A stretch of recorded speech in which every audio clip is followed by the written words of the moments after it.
A warm welcome to everyone. Thanks for joining us tonight for an hour of proposals for better futures.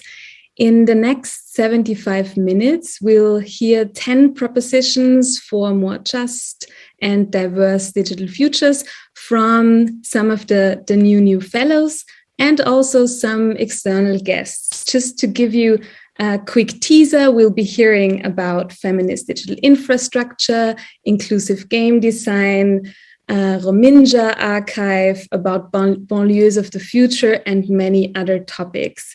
The new program is a 6-month-long fellowship program. We started in April, and this is the final event of the fellowship. We were lucky to be able to support 12 amazing projects across Europe. You'll be hearing about some of the projects tonight. And before we jump into the 10 propositions for claiming better futures, we would like to take a moment to look back and to reflect on the fellowship program. And for that recap, I'll hand over to Markus from the Bertelsmann Foundation.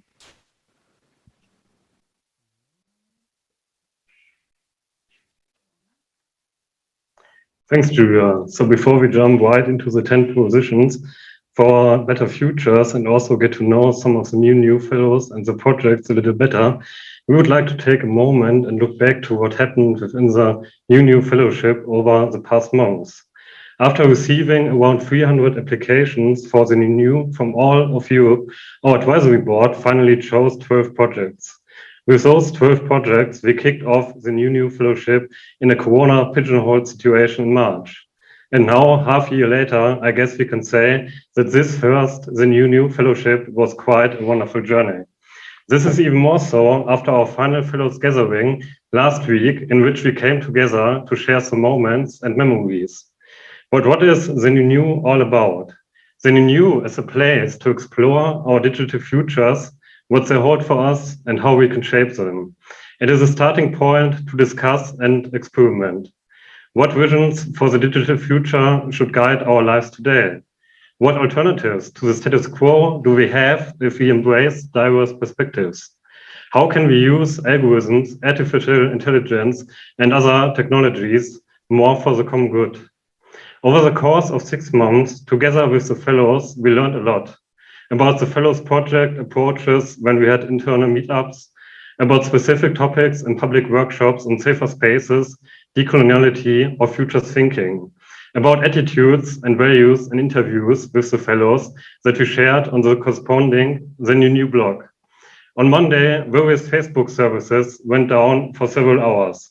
The manifold problems that went along with that all around the world underline the urgency of what the new shows us. That there exist credible and at the same time incredible alternatives to the status quo, which is characterized by current power structures. And those alternatives can help us to reach out for better futures. That interaction in digital spaces can be different from today's often negative framings. It can be appreciating, joyful, and enriching.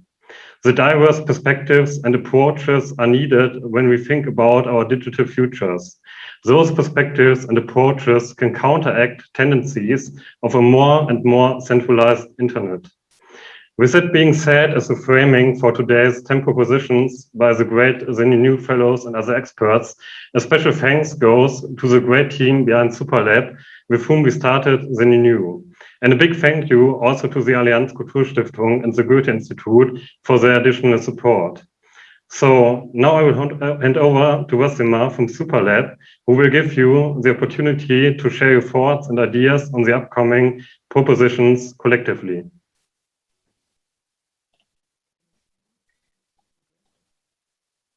Yes, thank you so much. I'm Wassima, also part of Superlab, and this event today is to celebrate the fellows and their projects. And sometimes it's nice to not only listen, but to scribble and take notes while listening. So that's why we prepared a Miro board, where we can do that collectively. We have some guiding questions for you on the board, such as what are you taking with you from today's talks, into which aspects would you like to dive into deeper in the future?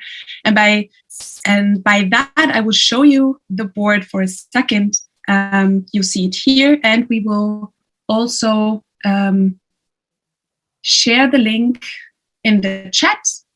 So you see here the different talks that we have today, the propositions, and you can feel free to use the post-its and to share with us your thoughts. And we will have, when time allows it, a look afterwards.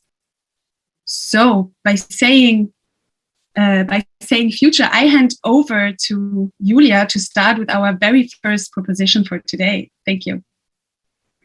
Great. Sit back and relax and get ready for the program that we've put together for all of you. The first proposition is going to come from Camila Nobrega. Camila is a Brazilian journalist and a researcher working on socio-environmental conflicts, fostering Latin American feminist perspectives and socio-environmental justice. She's doing a PhD in political science at the Free University in Berlin, and her project Beyond the Green, you can see the title of her talk on the screen. Her project connects journalism, academic research, and artistic languages to focus on mega projects that affect our lives, bodies, and territories. Over to you, Camila.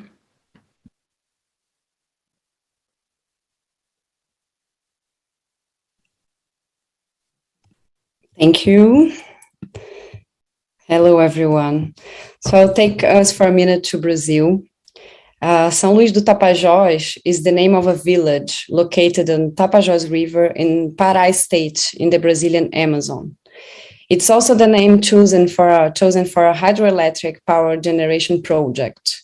The lake formed by the power plant would impact an area of 722 square kilometers, at least 2 indigenous ethnic groups, as well as riverine populations. We say populações ribeirinhas in Portuguese. More than 7 different communities would be affected.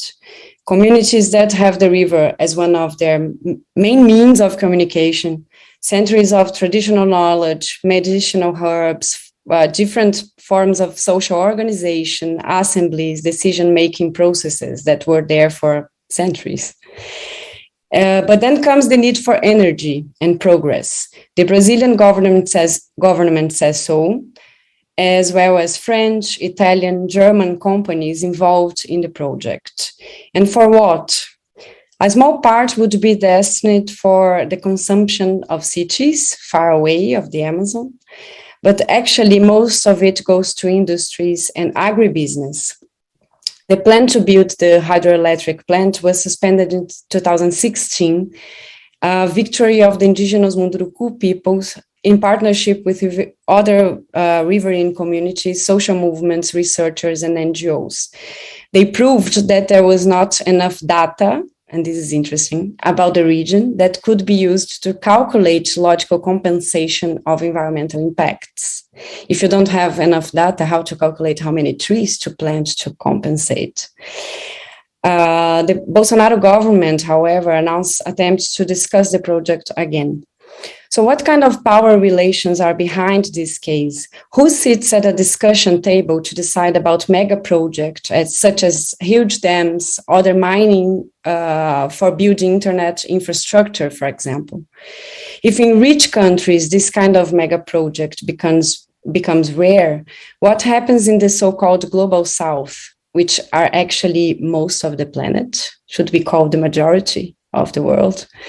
Energy for water, clean, green, easy. Instead of medicinal plants, monocultures of the same trees, biobags, environmental projects in partnership with Google. Instead of the river, the promise of new technologies, but usually in a way that means the end of technologies that already exist. The hydroelectric dam is one of the main documentation projects of Beyond the Green, which aims to investigate and narrate social-environmental conflicts from a feminist, queer perspective in dialogue with traditional narratives. And the rest of the presentation Julia already did. So how does this hierarchy of bodies and livelihoods point to the different values given to people according to our genders, ethnicity, nationality, sexuality, class? How do these conflicts show the public debate we have right now? How it became so controlled, docile, with only a few perspectives of future accepted, a green but controlled future? as a tiny part of a big network of people, of like journalists, activists, engaged researchers, documentaries, artists. I'm seeking for answers to this and other questions with the Beyond the Green. And yeah, my background here is part of the process of building the website that will be ready soon. So I'll leave now with leaving this reflections and questions, more questions than answers for sure. Thank you. Thank you so much, Camila. You just recently, so I have one more question for you before we move on to the next talk. You recently published a piece with the title Big Tech Goes Greenwashing together with Joanna Varon. And you explain how you use a feminist and decolonial lens for your analysis. So what does this feminist and decolonial lens help you to unveil or to uncover? Well, basically, this is maybe basic is not the right word, but it really helps to unfold different kinds of power relations. So feminist, queer perspectives help to understand different hierarchies of bodies and territories, what kind of values and are given to people who decide or not, who are the ones in suits, for example, deciding about the forest, who are the people that have power. So we made a dialogue with feminist perspectives to understand what is happening in territories and with our bodies, different kinds of control that we are exposed to. So instead of, for example, we say that in the text, instead of looking to the super glowy reports on sustainability that the big tech, they really love to show, we looked for the conflict minerals report that talks about what really kind of impact is happening and the companies don't show. I think feminist perspectives help a lot to understand who is in power, who have voice or not, who are the ones ruling the concentration of power, money, knowledge that is happening. Thank you. And what tools we need in order to dismantle the master's house as well. So we'll make sure to link Camila's texts and essays in the Miro document so you can read them later on, because we only have very limited amount of time for every talk. But thank you so much, Camila. We're moving on to a proposition that has the title Queered Potential. This proposition comes from Andrew Melanson and Cami Rincon from the project ZIP. Cami, let me briefly introduce the two to you. Cami is a research assistant in public sector AI, ethics, and governance at the Alan Turing Institute and explores risks and opportunities for LGBTQI plus people in AI, in artificial intelligence. And Andrew Melanson is an artist and writer based in London, and he co-founded the Feminist Internet, an organization working to tackle internet inequalities. We're very much looking forward to hearing your short input on queer potential. Over to you, Cami and Andrew. Hello, everyone. So to start, I just want to answer, what do we mean by queer potential? Well, the idea of queerness is inherently about potential. It's about transgression. It's about moving beyond the predetermined. It's about radical opposition to the status quo, to rigid ideas of gender and sexuality. It's about joy and inclusivity, discovery, pleasure, and desire. And looking back, it was a term that was weaponized against LGBTQ plus people, but now it's used as a way of encapsulating the unique differences of this community. And while queerness can be understood as a state of being, it can also be understood in relation to an action or practice. So the idea of queering something to imbue it with this radical potential. We often see this in relation to physical spaces, so the way that queer people occupy spaces and reconfigure them to meet their needs. But it's also a practice that can be applied to technology. We obviously encounter so many problems in society because of technology, but they equally hold so much potential for liberation, particularly for the most minoritized in society. So the idea of queering technology is to give agency and autonomy to LGBTQ plus people over how technologies are being developed so that we can build more inclusive futures. And it's not about assimilating to fix the problems that big tech has created. It's to be at odds with these dominant power structures and to take the creation of technologies into our own hands and build and purpose them for the community, centering the joy of the people they are being built for in the process. So now I'm going to pass over to Cami to share a little bit about our project and this idea of queering in practice. Thanks, Andrew. Yeah, so I'll touch a little bit on how SIB exemplifies this idea of queer potential. So for those who don't know, SIB is our project, and it's a voice AI that recommends trans films, which we define as films that trans people want other trans people to see. SIB is a trans elder, and its name derives from the word sibling. Members of the community can share films alongside why they want other trans people to see them. And then when SIB recommends a film, it shares the reason in the words of the person who recommended it. Now, previous attempts to include trans people in voice AI have incorporated Also, da steht zwar, da kannst du nicht wieder rausmachen, weil es nur einfach ist. Sorry. So previous attempts to include trans people in voice AI have incorporated so-called genderless voices without actually inquiring into the specific needs of this community. So instead of squeezing trans people into these structures that fail to address their concerns with privacy, with developers, and with pinkwashing, for example, SIB is the outcome of a participatory process that is grounded on the needs of the community.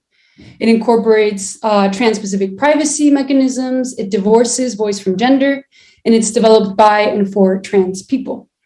SIB allows trans people to share stories that are meaningful to them as offerings to the community in a world where trans representation is often beyond their control. It allows people to reclaim the meaning of films, to elevate and strengthen collective narratives, and to support each other in imagining new and more liberating futures as individuals and as a collective. So the use of media is used for us to be able to imagine the future that we want to see. So it was an example of a community taking a technology that didn't work for them, reconfiguring it and leveraging it towards its desires. And I think if we're going to think about queer potential, we can't just think about how to put out fires, but also how to make more space for joy. So to do both of these things, we must reclaim all the tools that we have available, including technology. Thank you so much for this overview on SIB. I can highly recommend to go to the SIB website and to listen to the voice and to learn about new models of consent also, I guess. So thank you for this presentation, Cami and Andrew. And from voice assistants, we're now moving deeper into forms of knowledge archiving and knowledge production. We're joined by Tayo Awashushi Onotur. She's a Romanian activist, singer, author, film creator, and mother. She lives in Berlin and describes herself as Afrosintesa. She's board member of Romani Pen e.V., the feminist Romnia archive, and a member of the initiative Ini Romnia. In her work, she deals with topics such as education, history, and the civil rights movement. And I read that she has recently published a children's book with the goal to create positive, diverse, strong pictures of Romnia and Sintizi, which children can relate to and identify with. Over to you, Tayo. We're very excited to hear your input.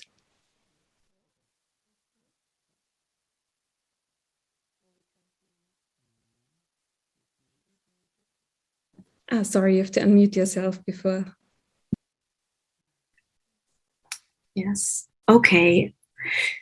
2 years of pandemic, but it still happens. Unmute yourself. So thank you so much for having me here tonight. And I'm very happy and thankful that I can be here and speak to you all. I want to tell you a little story of a lady, Romani woman called Alfreda Nontia Markowska. Alfreda Nontia-Makowska was born in 1926 in Poland.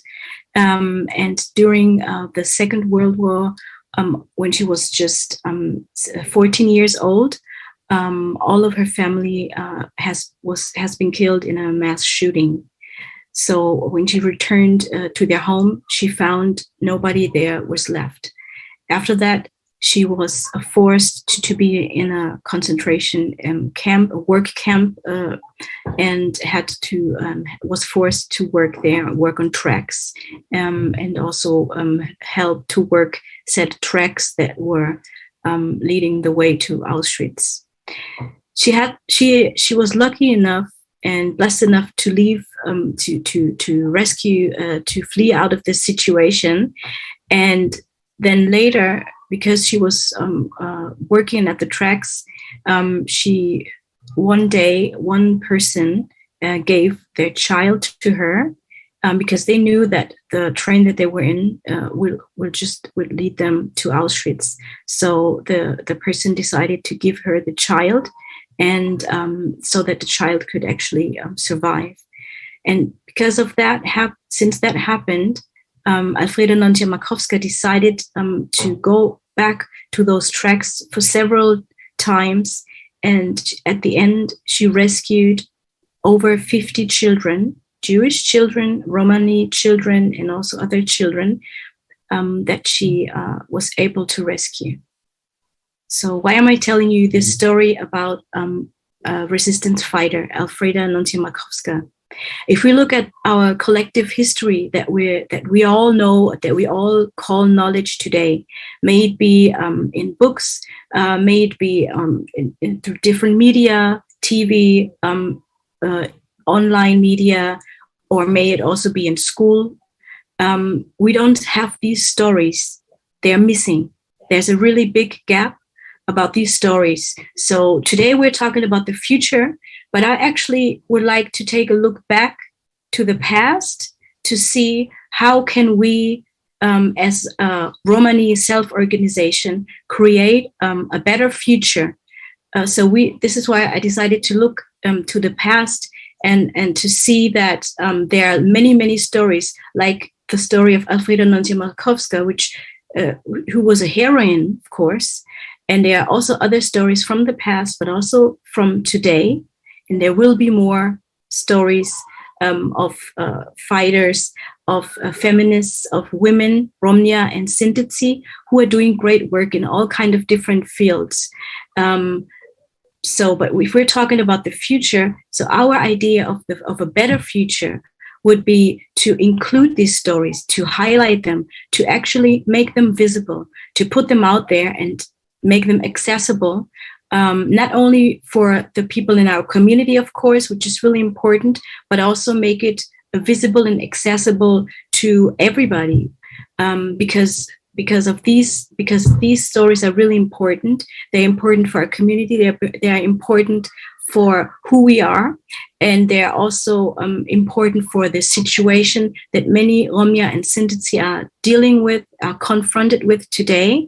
And I think what also the idea of the Romani Pen archive is to have this knowledge, to preserve it, to produce new knowledge, and to make it accessible and visible. So this is the future that we would like to see more, and also not only focused on Romnia and Sintetsi, but as a group, but also highlighting and making visible the connections that we have with other communities, which we're also part of, or which we are connected to, like the Black community, like other topics that also point out to us gender and class and all kind of different topics that are all moving together. So making all this visible is the future that we would like to see. Thank you. Thank you, Tayo. One more question about the archive. Is it a German archive, a pan-European, a European one, international one? Like, what's the main focus of it? Mm-hmm. And how are you inviting people to contribute? Are you running workshops, or how does the knowledge production, the contribution work? Mm-hmm. So the archive Romani Pen is located in Berlin, Germany, and of course we were first focused on Germany, and mostly German women were the first women to join us as an organization. But during the years, of course, we have networked with people from other European countries, with people outside of Europe as well. So the whole field actually has really been growing and developing. So actually you can say that, of course, the focus is the situation and the existence of Romani and Sinti in Europe, in Germany, but at the same time, we're also connected, of course, with the situation, with the people, with the movement, and with the production of knowledge all over the globe. Thank you so much. We'll make sure to share the link of the Romani Pen Feminist Rominja archive on the Miro board, so that people can read up a bit more. Thank you so much, Tayo. Great. Thank you. Thank you. And from Berlin, we're moving to Athens, Greece, to Kyriaki. Kyriaki Goni is an independent artist based in Athens, as I said. And in her multimedia installation, she connects the local and the global by critically touching upon questions of surveillance, of infrastructures, of climate urgency, of human and other than human relations. And the list of solo shows and prizes is long. One of the most recent exhibitions she was part of is Ars Electronica in Austria. And in her input, she will speak about beyond speculation, how to make digital futures possible. Welcome, Kyriaki, and over to you.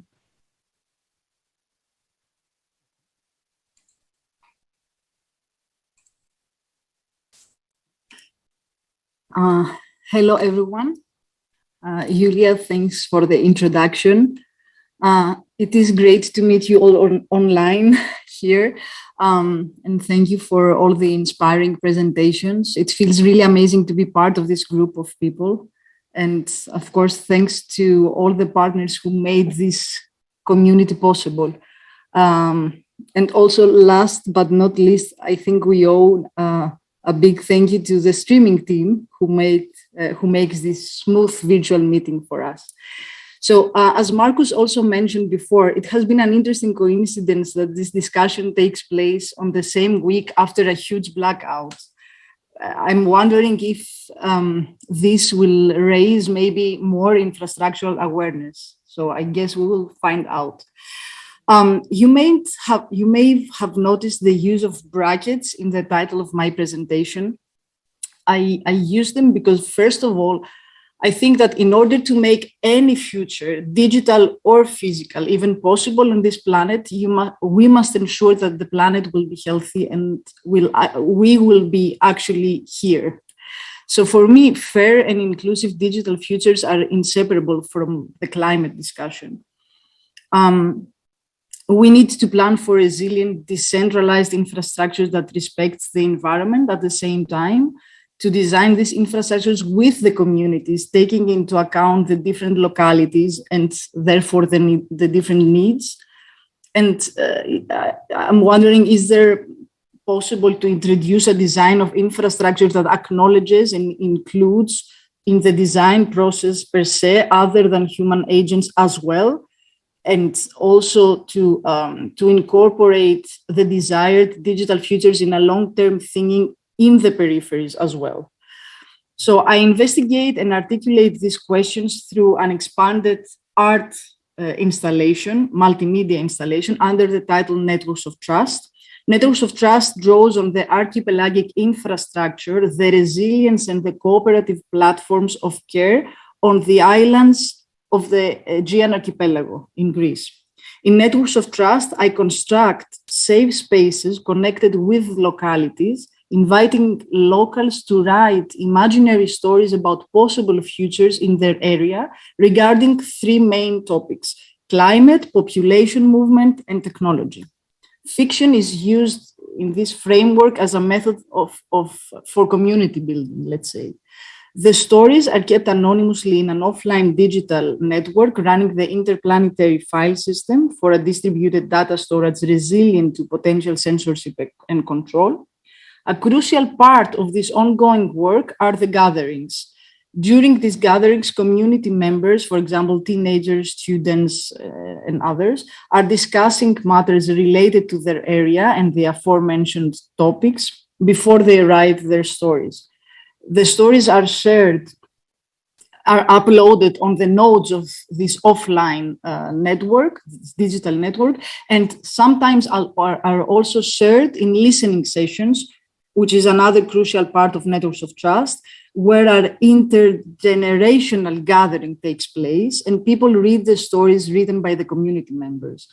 Hosted stories so far are from the cities of Athens, Berlin, Istanbul, Manchester, Shanghai, and the islands of Paros, Samos, and Tilos in the Aegean archipelago. Thank you. Thanks, Kyriaki. You talk about how to make these futures possible. So from your perspective as an artist, what role do artists play in all of this?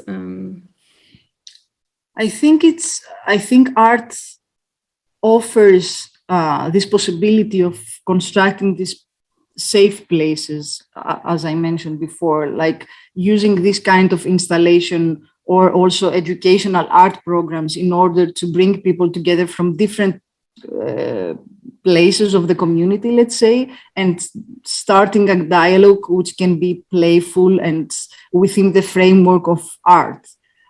So this is something that I've been doing throughout my practice, and I feel that it's working in terms of opening up a dialogue on these subjects regarding surveillance, digital futures, climate, etc.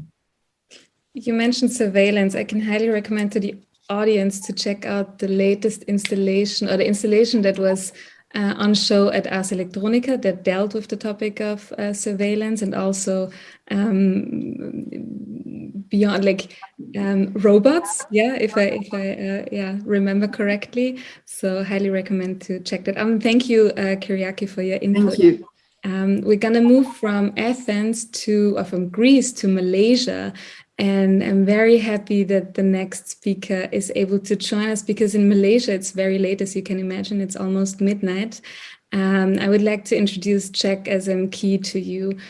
Jack is a feminist activist working at the intersection of internet technologies, of social justice, and collective power. And she works on these topics hyperlocally, networked, but also on global levels. Jack is the founding member of the Malaysia Design Archive, and I got to know Jack's work through the Feminist Internet Principles that she stewarded. That's a collaborative, developed principle chart. And Jack is currently building something new, exciting, the Newman Fund, the first fund for feminist tech in the global south. Thank you for joining us. Thank you for staying awake to join us, Jack, and over to you. Thank you so much, Julia. I'm really glad that I managed to stay up, because it has been so incredible to listen to all of these different initiatives, projects, and ideas by everybody so far. I am so thrilled to be here. So thanks for having me. I'm Jack. I'm a feminist activist. I'm in Malaysia right now. It's almost 1 a.m., but it's good. I guess the article that I wrote for the magazine opened with this poem by Wiji Tupu. It's a really famous Indonesian poet, and it's about wildflowers. You know, the might of wildflowers in breaking down the seemingly impossible force of concrete walls. I have a friend who is this incredible feminist tech activist in Indonesia who has this poem tattooed all around her body. It sort of entwines from her arms all the way down to her leg. But it's really a really hopeful poem that I return to again and again, because sometimes it's really tiring to be an activist when you confront a lot of systems and structures that just seems impossible to change and impossible to break. But I find it to be an especially important provocation for now at this particular moment to actually turn to the tending of spaces for unruliness, for things which hasn't yet quite sedimented into power structures that really results in this gross disparity and discrimination that we are seeing. And I'm sorry, but I will speak about the pandemic. And because the pandemic really threw digital technology into such a sharp light, especially when it comes to movement organizing, in 3 specific ways. One is that it really showed us how critical it was how critical digital technology is for so many facets of our organizing that we rely and depend on it so much. And secondly, how most of the digital infrastructure that we rely on is kind of crap, really, that we have invested on these, these massive concrete walls that leave us exploited, vulnerable, and frayed, and just leaves us in, crap. And how it has also, to a large extent, been deprioritized and under-resourced in movement work, in our own movements. We really didn't see technology as being super key, unless it was in the context of as a tool or maybe in the context of risk. But at the same time, the force of the pandemic sort of created an environment for unruliness to thrive, where there was so much ingenuity and so much creativity and imagination taking place, where we had to continue to strategize. We couldn't meet anymore. All of the usual ways of us doing things, we couldn't do them. So we had to just make it up. We had to make it up with what we have and thought about access issues so carefully. We were so creative. We played, we sat down and we rested and we connected and we continued to strategize and map needs and did information sharing, thought about mutual aid, made sure that food was being shared, did all of this. 2020 was in fact a year of protest. It was so marked by so much protest. So despite everything, or maybe because of everything, 2020 was, this environment was really a moment of deep rupture. And that is very hopeful. That's very hopeful, especially with regards to these unlikely sorts of power structures and power relationships and dynamics. So when we think about movement infrastructure and digital technology, it's not really about where we hang out. It's not about signal, and it's not about Mattermost. It's not really just about the platforms. The platforms are important. We definitely need better tech, but it's also about the relationships and the spaces and the energy and the practices and all of our values and relationships, all of the politics and the rhythms and the cultures that flow in and through technology. All of these things that are alive and that are messy. This is the infrastructure. And how do we then, the question is, so how do we contribute to creating an environment where such wilderness can thrive in the creation of these infrastructures? Where experimentation and where pragmatism, play, and radically outrageous dreams can make deep shifts in the current digital reality that we are part of. So this question was actually the seed that helped to germinate New Moon Fund. And as Julia was saying, it is the first dedicated feminist tech fund, first fund that it must be very careful and correct with this. It's not the first tech fund for sure, but it is the first fund that's dedicated to feminist tech in and for the larger world, or also known as the Global South, but really the larger world. And that was really precisely germinated in the middle of the pandemic. And it's quite a wild dream, never in the middle. If you asked me in even in January 2020, hey, Jack, are you gonna be, involved in working on a fund? I'm like, no, that's not my activism. It's a bit of a wild dream. But here I am 1 year later in the company of some really amazing and incredible and brilliant co-dreamers, making this into reality as a moment and an important moment in a trajectory of shared activism, really seeing the need to be able to resource this proliferation and cacophony of imagination and desires from a larger world to make up this technology reality that we are making and living in every day. So yeah, that's a little bit of my provocation for this. Thank you for this initiative. provocation. And also, Jack, thank you for setting up this fund. We will post the link in the Miro doc. And as you've mentioned, and I'm going to mention that at the end of the conversation, you've written an article for the New magazine that talks exactly about the wildflowers and the infrastructures we need.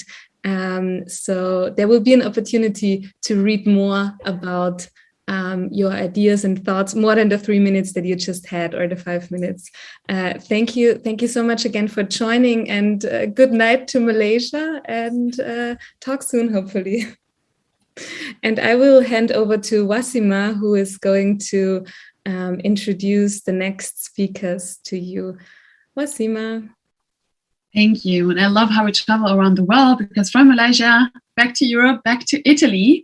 Now we will hear perspectives on gender-based violence in Italy. And Claudia Fatangeli from Chain Italy is going to speak to us. She is an events and communications professional with a soft spot for all things community. And after working several years in the UK, Europe, and Latin America, she moved back to Italy and is now focusing on fighting gender-based violence and bring a feminist approach to the world with Chain Italia. Very nice to have you here with us, and the stage is yours. I have to unmute myself. Here we are. Hi, everyone. There was briefly the title of the talk today, but it's gone. So the title of my 3 minute speech today is "The Blurred Lines of Physical and Digital, Engaging with the Complexities of Tech-Enabled Abuse." Now, this title, I'm sure it unlocked a memory, at least for the older ones in the room like me, the memory of an infamous song whose controversial lyrics sparked a debate that infested our Facebook feeds all over the summer of 2013. If you don't remember it, the debate was like a straightforward one. Was it just another catchy summer song with spicy lyrics, or was it a hymn to rape culture and the objectification of women? This was way before the Me Too movement brought into the spotlight the conversation of a rape culture, and terms like consent, revenge porn made their way into mainstream media. Yet it's been 8 years and we're still here talking about blurred lines. Not the song, luckily that's long been forgotten, apparently, apart from some recent allegations of abuse by one of the models in the video, but that's another story. Now we're still here talking about blurred lines. The blurred line of what constitutes consent, the blurred line of between surveillance and safety, and the blurriest lines of them all between offline and online life. In our continuous effort to study gender-based violence and its implication, we noticed that these hazy borders between what's just and what isn't is the perfect soil for tech-enabled abuse to thrive, almost undisturbed. So if you don't realize where the limit lies, you don't know where to stop. You don't care where to stop because you have no backfire. And conversely, you don't know what are the extent of your rights, and to the point that sometimes you don't even know if you're actually experiencing violence. Gray areas are historically where antisocial behavior thrived and prospered, and digital violence is no different. So what is our proposition for a better future?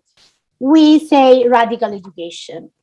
What I mean by that? Let's imagine a world where we're not afraid to have these conversations since a very young age, where we're all empowered to a critical use of technology, where we're informed about the data we share and the rights we have as humans inhabiting a digital space altogether, where we learn about digital and physical consent, and we do this using nonviolent communication.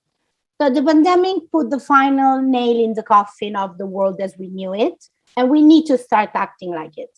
We believe we need an open and honest conversation about consent, not only for our blood and bone bodies, but also for our digital identities.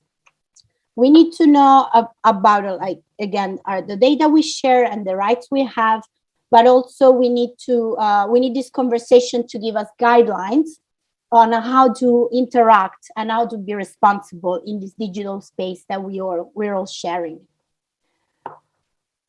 So we need this to create a more just and more compassionate and more functioning future for us all.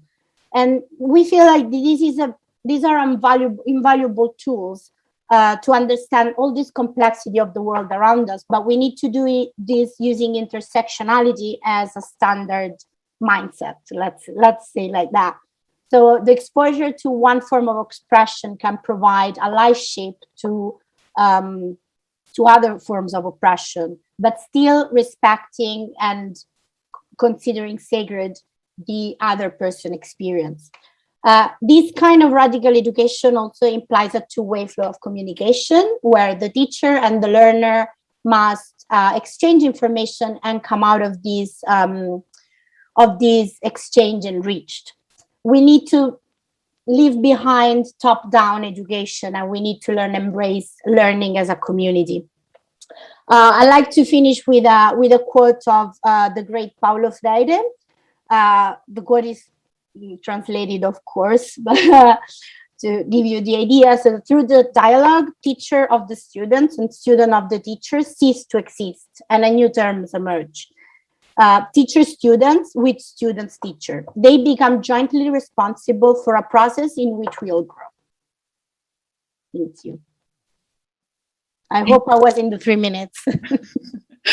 Yeah, it's all good. Thank you, Claudia, for this inspiring talk. And also a quick question to you. As you mentioned consent and the importance of consent, would you like to elaborate on that more, especially? Yeah, so, well, consent is I mean, we feel as it's a basic concept at the basis of what we were suggesting, because understanding and reflecting on consent gives people the opportunity to truly think about their rights and their choices, while also considering other people's experiences and boundaries. That's, because consent stops where the other person boundaries finishes. So, and this is this kind of exchange, it's the kind of intersectional feminist approach that we like to claim for a better future. Thank you. Thank you so much. Thank you for having me. Thank you very much. And on the My Report, you also find useful links leading you towards more information on the project. Thank you, Claudia. Thank you. And now we will have a digital contribution waiting for us by Just Wondering. Just Wondering creates animated essays that take radical and critical approaches to the current status quo in order to move people to feel differently and inspire them to imagine and reflect on complex subjects. We also have Maria with us, whom I will ask something later. And thanks, Aaron Noah, for producing this film. So Film Up for the Future is here, ongoing and multi-species.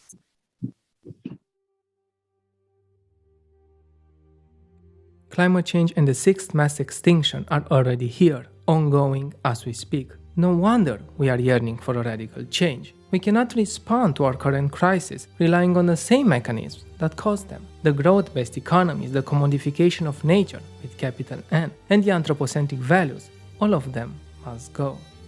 Yet as we speak, many non-human animals are dying or suffering terribly because of current norms and practices. So for a better future, we propose to change our relations with them entirely. But how can we do this? First, we must find ways to lift the category of animality from its wretched status. One step forward is to see how animality was constructed within a humanist paradigm by clustering together completely different beings to define the human subject in opposition. Where animals were characterized as determined, humans portrayed themselves as having free will. One category was allocated to the realm of behaviors, instinctual drives, and environmental pressures, the other to the realm of unlimited choices and universality. Animals became part of the background, part of nature, while humans defined themselves as separate from it, as world makers and masters of nature. However, being an animal means having a creative response to the world, feeling, moving, being in the here and now, and choosing how to use one's inherited characteristics under various social and environmental constraints is not the absence of desires and interests, but the very expression of subjectivity. So how can we celebrate animality, recognize everyone's individuality, and stop objectifying and commodifying other animals? Second, we think it's essential to move away from the human-animal binary by recognizing our shared and exposed vulnerabilities. Although we are all potential food for other organisms, we are also much more than that. Seeing our common environmental and social pressures and recognizing that humans are not separated from the animal kingdom, but are themselves part of it, is recognizing our particularity and the particularity of others, while acknowledging that we are all vulnerable, feeling creatures, where nobody is more special than anyone else, and nobody is the same. Everyone's specificity matters. So, what would a society that acknowledges our shared pains, pleasures, and subjectivities look like? Third, we propose seeing other animals as political actors. Many non-human animals have helped build the society in which we live, with their labor and bodies, and they have a right to be here as anyone else. So, they should be recognized as political actors whose mobilities and choices are restricted and restrained. They are political actors who have lost their bodily autonomy, but who resist, who fight back, and who do not behave the way they are forced to behave. They are political actors that are constantly invisibilized and subjected to biopolitical control, and yet who need rights, autonomy, medical care, homes, and a livable planet, like all of us do. So, what would such change mean for our societies, our democracies, our futures?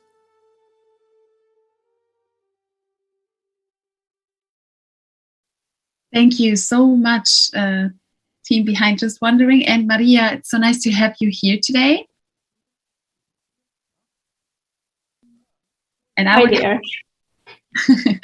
would have a quick question for you as well, which comes to my mind is, if we, as you proposed in the video as well, as a society move away from seeing animality as something negative and inferior, what kind of changes might we see then in the world?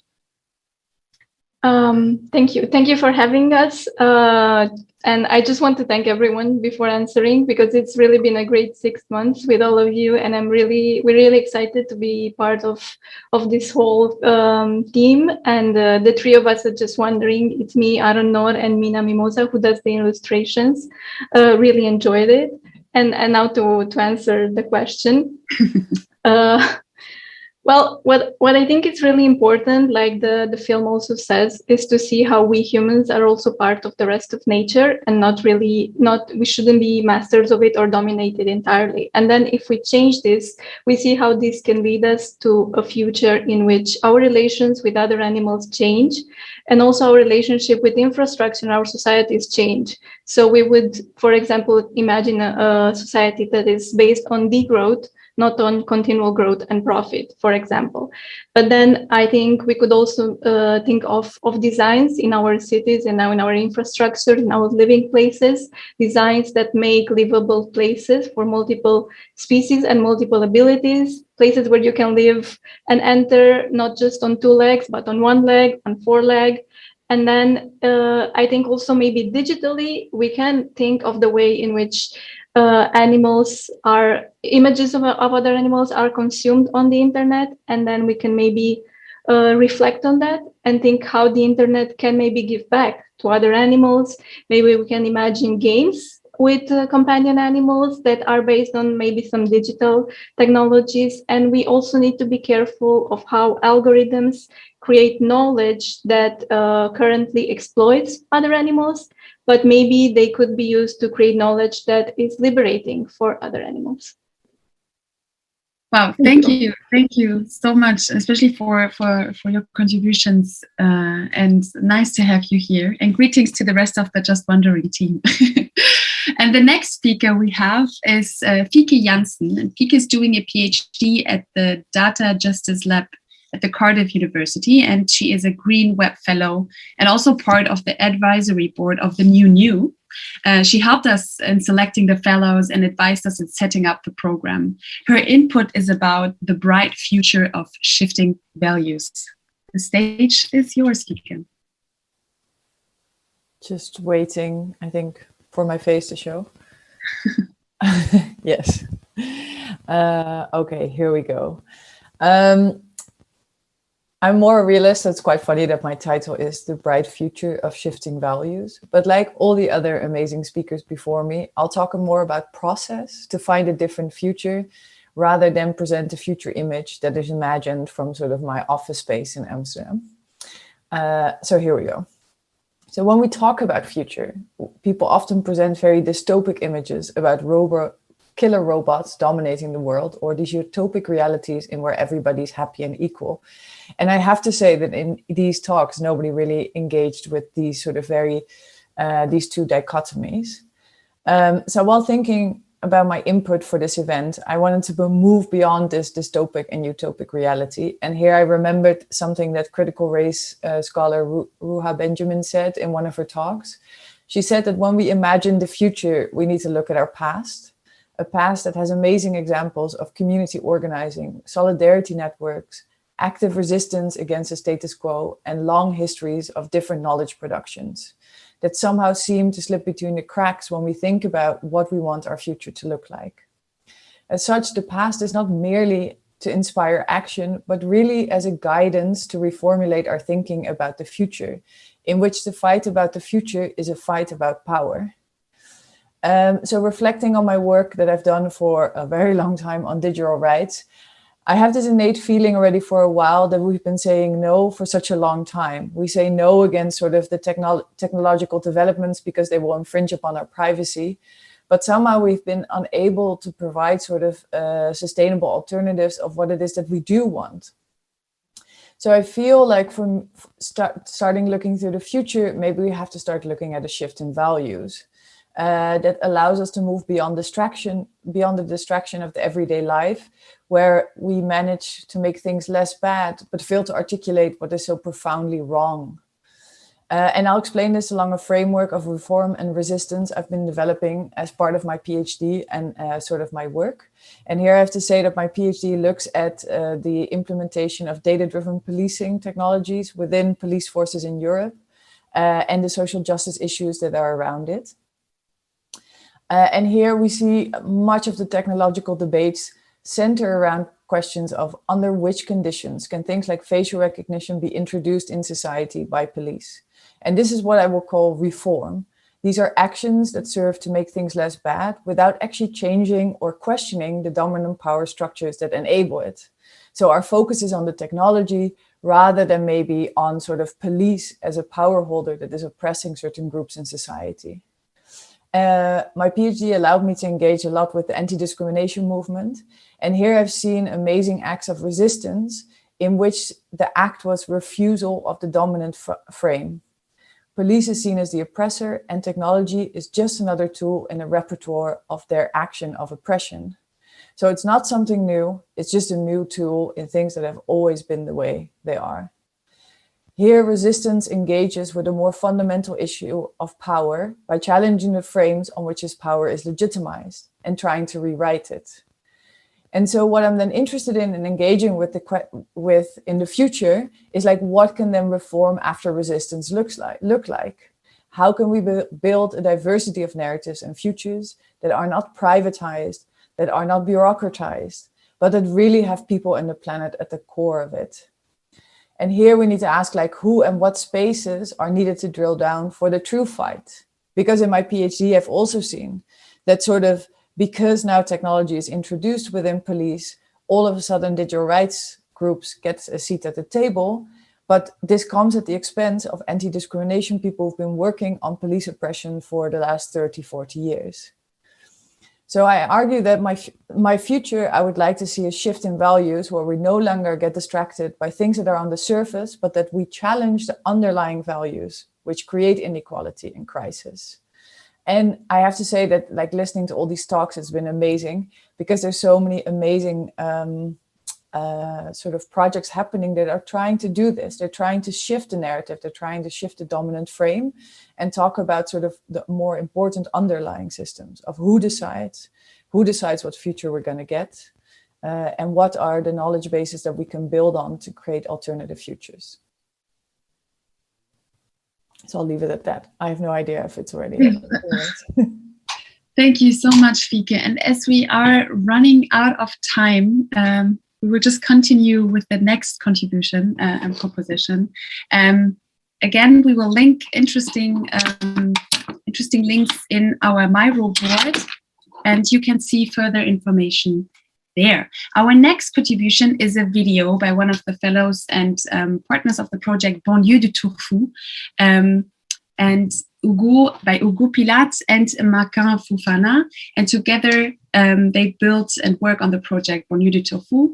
Hugo is trying to make sense of the world that we've built for ourselves by exploring alternative modes of living, learning, and thinking as a designer foremost, and one project at a time. A large part of his work takes the shape of playful collaborations focused on the act of making, both physically and virtually.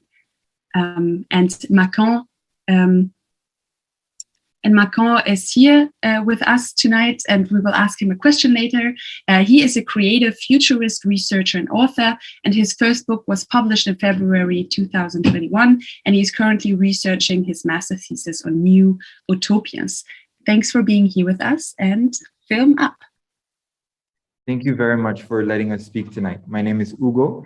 I am a designer on the Banlieue de Turfu project, and I've been collaborating with Makan, who is the founder and the person who imagined the Banlieue de Turfu as a concept, as a project. And tonight I'd like to use this opportunity to tell you just a little bit about what this is all about. The project is based in the banlieue, which is a bit of a suburb, but often refers to poor areas or lower income housing projects. Not only, but is often used almost like a euphemism to convey or speak of those areas, which Makan is from, and has always felt like, and Makan has described that he's always felt like he was on the margins, that the future was 90 minutes away from his home. And so the premise or the initial idea behind Banlieue de Turfu is to say, is it possible to imagine livable futures inside the banlieue? Are there ways that we can have desirable futures exist inside and inspired by life in the banlieue, and not always make it feel like you have to leave the banlieue to be able to access a desirable future? And thanks to the new residency that we followed, we've been able to do this by encouraging different participants to deconstruct their day-to-day and actually imagine alternative futures, the Turfu, through a variety of activities from improv to role-playing, and also a lot of prototyping into digital spaces. So using video games like Fortnite, like Minecraft, to prototype what these alternative banlieues and their values and the events and rituals that take place in them, bring them to life over the course of 2 to 3 hour workshops using video games and other digital tools. And this unique experience has led us to a new opportunity where we're intervening at the Gaîté Lyrique, a digital cultures space in the heart of Paris, to imagine over the next 10 months what alternative digital spaces or alternative metaverses might look like in the future. Thank you very much. Yeah, a virtual thank you to Hugo. And now welcome to Makan.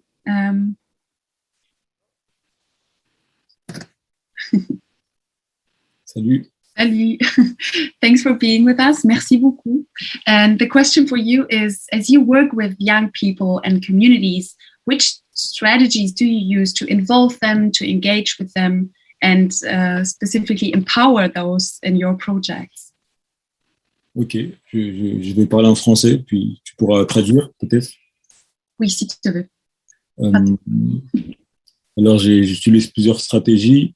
La première, c'est de ne pas avoir honte d'utiliser des références culturelles à associer avec le futur. La seconde stratégie, c'est d'utiliser différents médiums, le théâtre, la musique, les jeux vidéo, et peut-être un jour un clip de rap. Voilà. Et la troisième stratégie, c'est de toujours d'utiliser l'humour et avec de la joie en fait. Et en fait de se dire que pour inventer le futur, ça ne demande pas beaucoup d'argent et pas beaucoup de références culturelles, mais j'essaie de montrer que c'est facile d'utiliser, de créer le futur. Merci. We have Alban, even native speaking French person, and he will quickly translate for us. Okay. Yes, I hope you can hear me. I try it without camera. I stay in the background. So Macan was answering to the question of Wasima and was explaining that three main criteria on how to manage to empower communities, the communities he's working with. So 3 strategies. The first one is no shame. No shame of using references, no shame of using pop culture to be able to communicate with these communities. The second one is be diverse in exactly these references, using a rap clip, for example, using also video games, which is the case in La Banlieue du Turfu, to be able again to have a common field of discussion and communication. And the third one, which is also linked to what Andrew and Camille said earlier, joy. Joy is a major element to be able to get in a conversation with these communities and to generate something positive. So be humoristic, have joy, and with that, you don't need so much money to be able to think and imagine the future. And even without high elite cultural references, it will work. Thank you. Thank you, I hope Alban. it was okay, Macron. Bon, merci. Thanks. And merci, Macron. Thanks for being here with us tonight. And we are already heading towards the end of our 10 propositions for claiming better futures. And our final speakers will be the 2 fellows, Carla and Adrian, from Algorithms of Late Capitalism. Let me introduce them to you as well. Carla is a designer and digital project manager from Peru, specializing in UX and QA design and communications. And Adrian is a multimedia designer and web developer from South Africa, and both founded the design and research studio Internet Teapot. Thanks for being here with us. I think from the Netherlands and... Yes, that's true. We are transmitting from Rotterdam, Netherlands. So the idea we wanted to share today is about how creating low barrier entry points for people to participate in discussions about the design of digital technologies is really key for creating more inclusive and just futures. A big part of our practice is born from the idea that conversations about technology often have a high barrier of entry, meaning no experts are often excluded and don't feel confident to partake in discussions about digital technologies, how they design, develop it, and deployed in the public sphere. So the result is that while digital technologies are included to mediate how we relate to one another and to our communities, these technologies have a material impact on our lives. So shouldn't we, as end users and members of public, have a more stake in how these technologies are designed, developed, and eventually deployed in the public sphere and in our communities?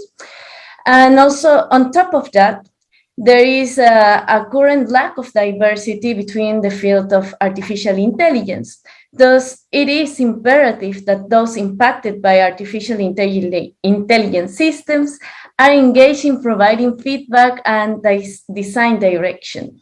So we tried to address something of this problem in our own way during the New Fellowship with our project Algorithms of Late Capitalism, board game co-creation workshops.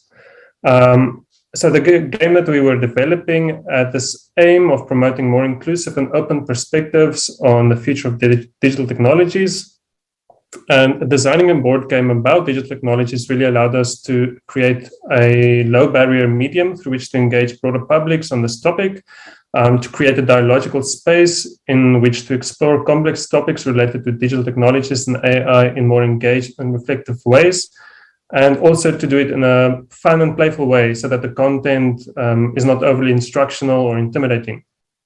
The co-design process was also very important for us, as this allowed us to draw on multiple perspectives and voices to shape the game's content and the mechanics, and also the discussion that went into the game. We had people from all over the world participate. We had a workshop in South Africa, and it was designers. It was we had some software developers, people from all walks of life.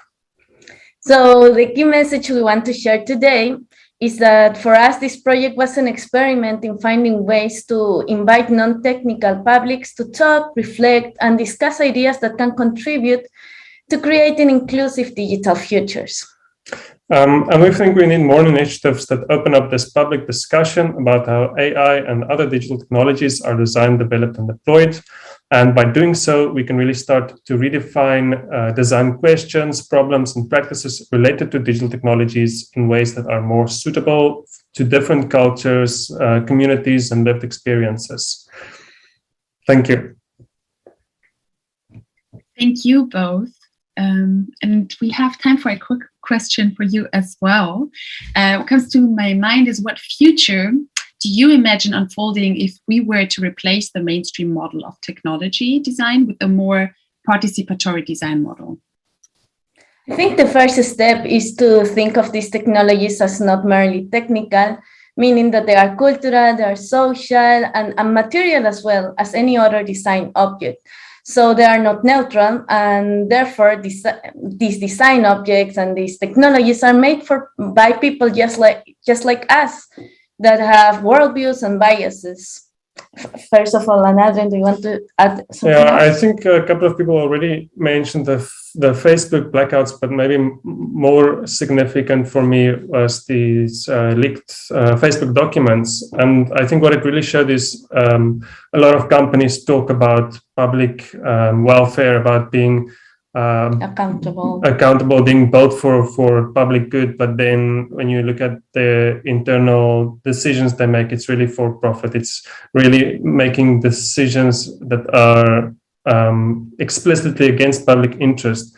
So I think, you can imagine technologies that are not just paying lip service to public good, but that are inherently built to serve the public.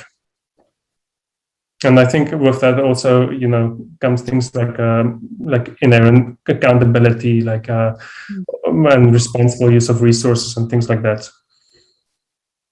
Thank you.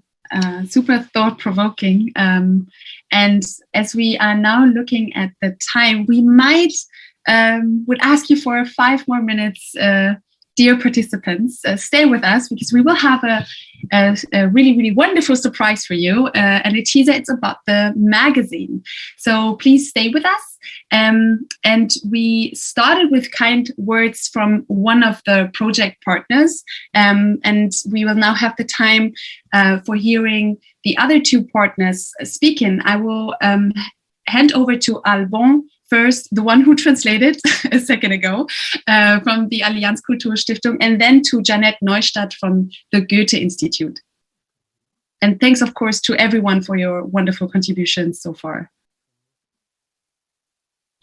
Yes, thank you, Wasima. So here back with the video after the translation. I just do it fast. I want to thank you all, but maybe before that, one word about the contents that we discussed today.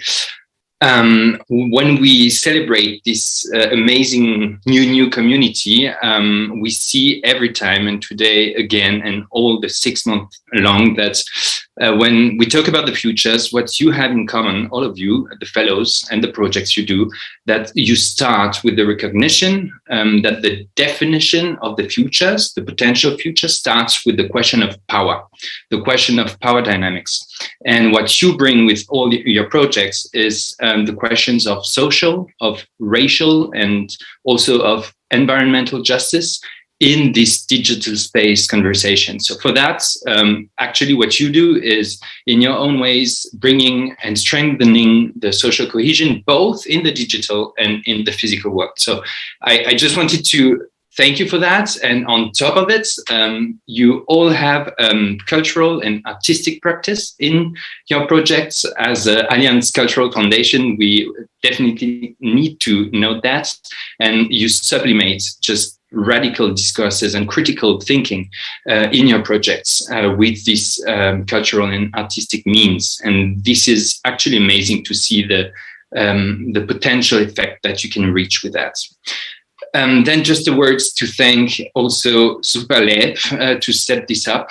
Thank you for your work. Thank you for the choices you did. And thank you for the empathy you have to work with all of us, funders, but also, of course, the fellows. And thank you to the partners, Bertelsmann, Markus and Ralf, and Bertelsmann Foundation and Goethe Institute, Janet. So it's great to collaborate with you. And first and foremost, thank you to the fellows for what you do, for your work.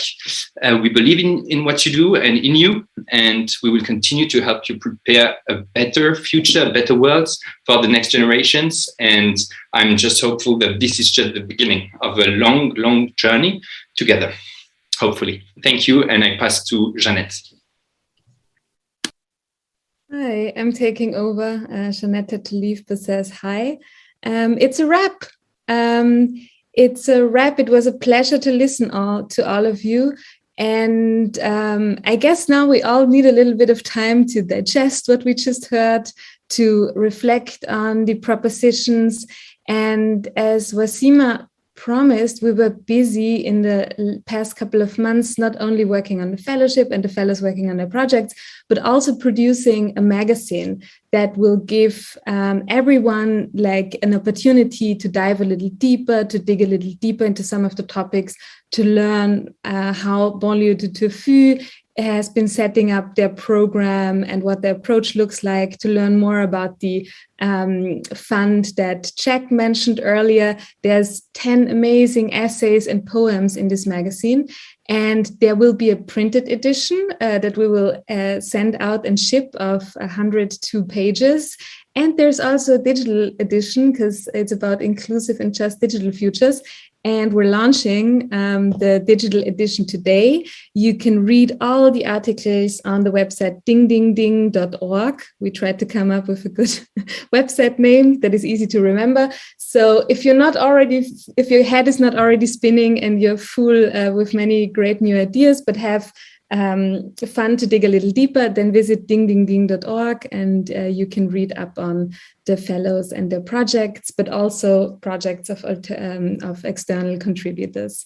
But for now, like, I'm super hopeful now and positive after all of these inputs. I hope everyone else is too. And I wish all of you a very nice evening. And I hope we meet again soon. And yeah, let us know how you like the magazine, and we'll also post some of the inputs that we heard today on social media. So thanks again to everyone. It was a pleasure. Enjoy your evening and talk very, very soon. Bye.